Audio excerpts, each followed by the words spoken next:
በስመ አብ ወወልድ ወመንፈስ ቅዱስ አሐዱ አምላክ አሜን።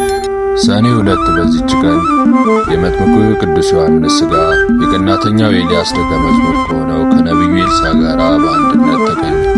ከሃዲው ንጉሥ ኡልያኖስ የጥጦስ ልጅ አስባስያኖስ ካፈረሰው በኋላ በዘመኑ በኢየሩሳሌም የአይሁድ ምኵራባቸውን ሊሠራ በወደደ ጊዜ እርሱ በቅዱስ ወንጌል በደንጊያ ላይ ተቀምጦ ሳይፈርስ በዚያ አይቀርም የተባለ የእግዚአብሔርን ቃል ሊሽር ፈልጎ መስራት ጀመረ።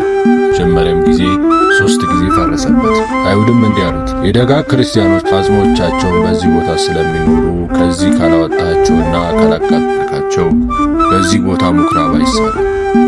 በዚያን ጊዜ ቅዱሳን አጽሞቻቸውን አውጥተው በእሳት እንዲያቃጥሉ አዘዘ። ባፈለሱም ጊዜ የመጥምቁ ቅዱስ ዮሐንስና የነቢዩ ኤልሳዕን ሥጋ አግኝተው በእሳት ሊያቃጥሉት ፈለጉ። ምዕመናን መጥተው ለወታደሮች ብዙ ገንዘብን ሰጡ። ንጉሡም ሰምቶ እንዲያጠፋቸው በዚያ አገር እንዲያስቀሩ ካሟሏቸው በኋላ የቅዱሳንን ሥጋ ወሰዱ። የኡልያኖስም ዜና እንዲህ ሆነ። የጳጳሳት አለቆች ባስልዮስና ጎርጎርዮስን ባሰሯቸው ጊዜ እነርሱ በቅዳሴ መርቆሬዎስ ስዕል ዘንድ እያለቀሱ ጸለዩ። የክብር ባለቤት የሆነ ጌታችን የከበረ ስሙን ሰድቧልና። ያን ጊዜ እግዚአብሔር ቅዱስ መርቆሬዎስን በአካለ ነፍስ ካለው ኡልያኖስን በጦር ወጋው። ከደሙም ዘግኖ ኢየሱስ የሰጠህን ነፍስ ተቀበል እያለ ወደ አየር ረጨው። ወዲያውኑ በክፉ አሟሟት ሞተ። የከበረ የዮሐንስና የኤልሳዕን ሥጋ ግን እሊያ ሰዎች በእስክንድርያ ከተማ ወደ ሊቃነ ጳጳሳቱ አባ አትናቴዎስ አደረሱ። እርሱም በእርሳቸው ታላቅ ደስታ ደስ አለው። ቤተ ክርስቲያኑን እንዲሠራላቸው ድረስ በእርሱ ዘንድ አኖሯቸው።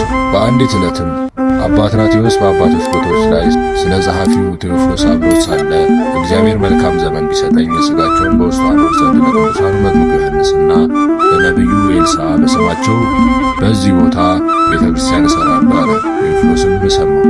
አባ ቴዎፍሎስም በተሾመ ጊዜ አባ አትናቴዎስ የተናገረውን ያንን ቃል አስቦ ቤተ ክርስቲያን ሠራ። ከእርሱ ጋራም ብዙዎች ካህናትንና የክርስቲያን ወገኖች ይዞ የቅዱሳን የመጥምቁ ዮሐንስና የነቢዩ ኤልሳዕን ሥጋ ወዳለበት ሄደ። በታላቅ ክብርም ተሸክመው አምጥተው ወደ ቤተ ክርስቲያን አስገቡ። ሥጋቸውንም ይዘው በሚጓዙበት ጊዜ በጎዳናቸው አቅራቢያ ቤት ካለበት ቦታ ደረሱ። በውስጡም በምጥ ተይዛ 4 ቀን እየጮኸች ለሞት የተቃረበች ሴት ነበረች። እርሷም አረማዊት ነበረችና በቅዱሳኑም ሥጋ ዘንድ ካህናቱን የሚያመሰግኑትንም ሰምታ በቤቷ መስኮት ተመለከተች። ይህንም ምንድን ነው ብላ ጠየቀች። የቅዱስ መጥምቁ ዮሐንስና የነቢዩ ኤልሳዕ ሥጋ ነው አላት። እርሷም ከዚህ ሥቃይ ከዳንኩኝ ክርስቲያን ሆናለሁ አለች። ገና ቃሏ ከአፏ ሳይፈጸም ያንን ጊዜ መልካም ሕፃን ወለደች። ስሙንም ዮሐንስ ብላ ጠራችው። ከዚህ በኋላም ከቤተሰቦቿ ሁሉ ጋር የክርስትና ጥምቀትንም ተጠመቁ። የቅዱሳንም ሥጋቸው በቤተ ክርስቲያን ውስጥ አኖሩት። ከእርሳቸውም ታላላቆች ድንቆች ተአምራቶችም ተገለጡ።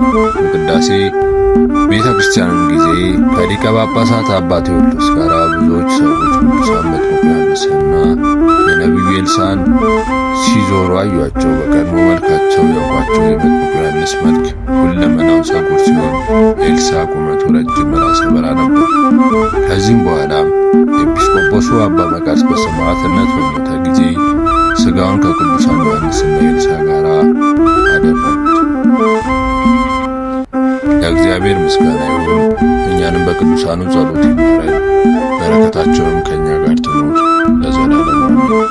ስንክሳር የወርኃ ሰኔ 2 ወስብሐት